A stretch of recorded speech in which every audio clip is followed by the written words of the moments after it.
The Waterpik Water Flosser is the easy and most effective way to clean between teeth. Before using your Cordless Plus water flosser, you will need to charge the unit.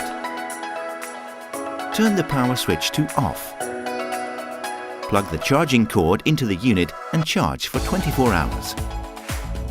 After the unit is fully charged, fill the reservoir with warm water. Select a tip and click firmly into the handle. For first use, select the low pressure setting. Unlike when you brush your teeth, avoid looking in the mirror.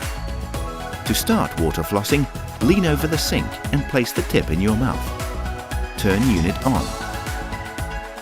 Partially close lips to prevent splashing and let water flow from your mouth into the sink.